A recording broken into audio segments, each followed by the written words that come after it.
As redes sociais, além de serem um passatempo e também entretenimento, também podem ser usadas para estudar, para aprender um pouco mais sobre diversos assuntos, como, por exemplo, a história da cidade onde você vive e trazendo aqui para nossa seara a história de Joinville. E esse é o objetivo do perfil História Bem Passada e estamos aqui ao vivo na bancada do nosso Jornal da Manhã, recebendo o gestor cultural, que é o Jailson Cordeiro, junto com o designer, que é o Juan Gouveia, e o historiador Cristiano Abrantes, trazendo aqui, sempre muita informação, eles que administram o perfil nas redes sociais. E eles estão ao vivo hoje aqui justamente para conversar sobre essa iniciativa que aproxima o passado e o presente de Joinville. Senhores, bom dia, prazer tê-los conosco aqui. Vou começar com o bom dia do Jailson. Tudo bem, Jailson? Bom dia, bom dia.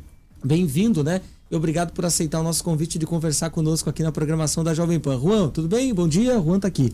Bom dia. Tudo certo, Juan? Tudo beleza? Tudo bem. E o Cristiano Abrantes, que é também um dos administradores da página. Tudo bem? Bom dia, Fernando. Tudo certo. Muito bem. Vamos falar de história. Vamos falar de história, Bom, vou começar perguntando, para o historiador que está aqui do meu lado, o que é a História Bem Passada a Limpo e como, surgiu a ideia desse projeto?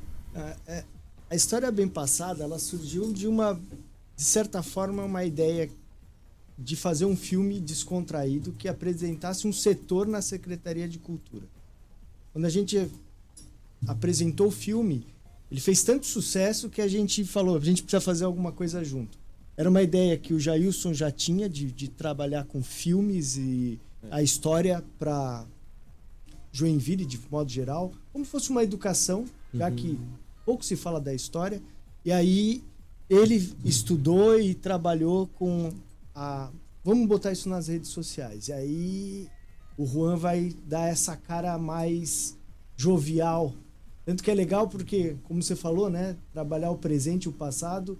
Posso dizer que a nossa equipe é isso, Um rapaz de 20 e poucos anos, um cara de 50 e o Jailson na intermediária aí.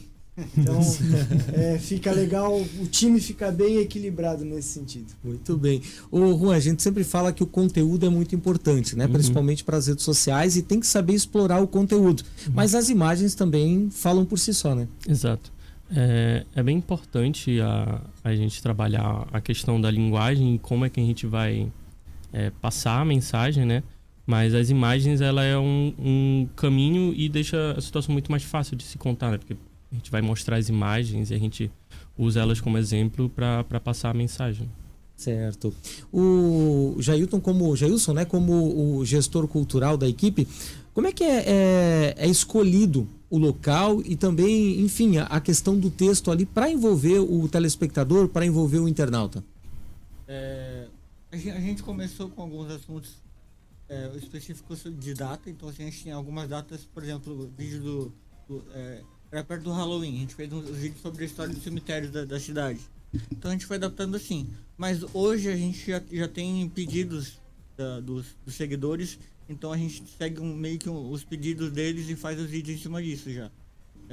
Então tá muito fluido já essa questão da escolha, E aí, em cima disso a gente faz a pesquisa de imagens, de foto, a pesquisa histórica também, e produz os vídeos que a gente consegue trabalhar durante a semana.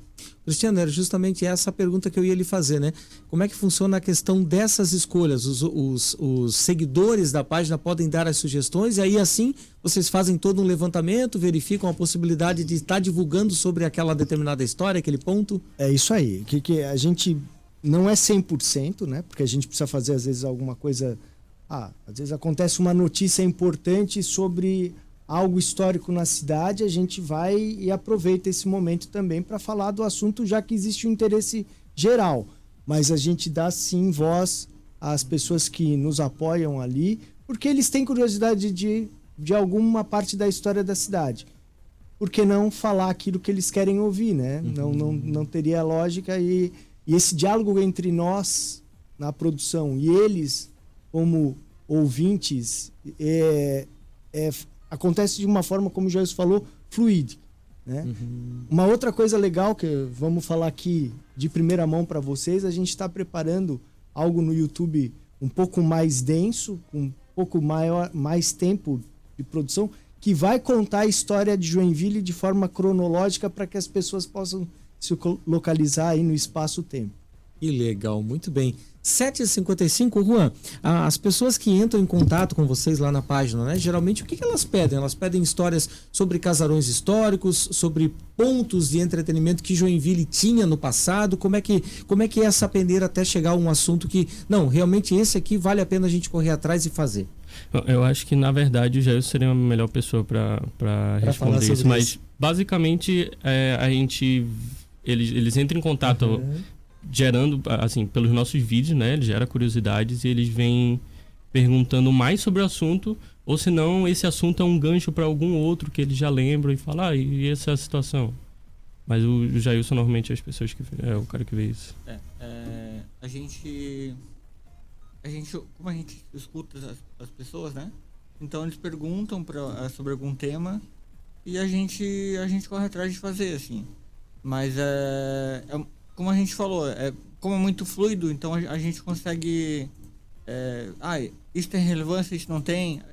Assim, como a gente tem já um certo conhecimento da história da cidade, a gente sabe que esse tema aqui vai ser muito bom, né?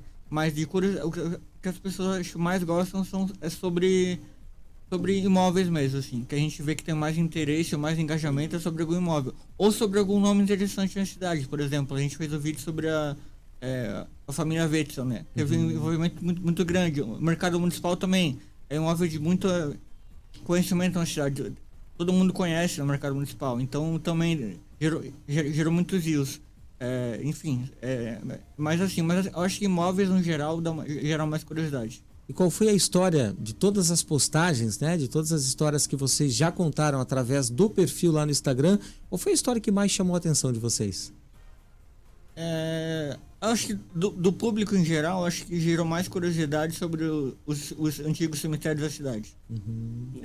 Acho que não deu menos views, digamos assim, do que o mercado, mas de curiosidade eu acho que foi a maior. Assim. Ele foi basicamente o nosso boom, assim, foi o que começou. A gente começou a olhar e ver, pô, isso aqui tá ficando mais sério, assim. Antes a gente tava fazendo como um passatempo e a gente tava meio que arriscando. Certo. E agora falando sobre os projetos, né, de 2024, o ano está só começando, eu sei que tem muita expectativa, muitas projeções. Vocês comentaram ali na questão também de utilizar o YouTube, né? Quais são os projetos para 2024 que vocês têm para a página, para o perfil? A ideia é continuar nessa mesma pegada, né, conciliando a questão do público com a nossa característica de falar da história, mas como você falou, né, a história ela naturalmente gera curiosidade. Por exemplo, a gente tem uma projeção, por exemplo, para falar da história da Vila Maria, que é uma casa que foi moradia do Procópio Gomes. E existe um mito urbano sobre a casa e de assombração e tal, e a gente vai falar num determinado momento sobre isso, a construção do imóvel, quem morou ali, por quê, tal, e que muitos desses mitos vão ser quebrados. Então fique de olho aí no canal, logo vamos falar sobre esse assunto. Ou não, ou confirmado.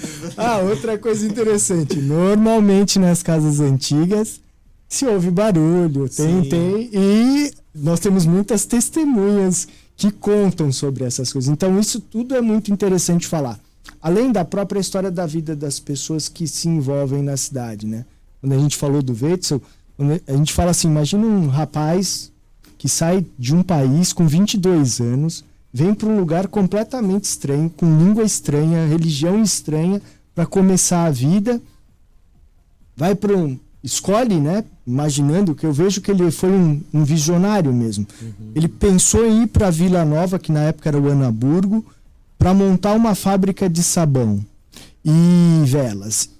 Quando ele percebeu que por conta de mudanças na organização da colônia, aquela região não ia para frente, ele volta para o centro, monta a fábrica no centro, começa a funcionar até ele chegar na Visconde de Toné. Então, assim, isso é muito curioso, sabe? Às vezes, tem um caso, uma hora a gente vai contar, de uma família que saiu da Suíça com os vizinhos porque tinha uma peste lá.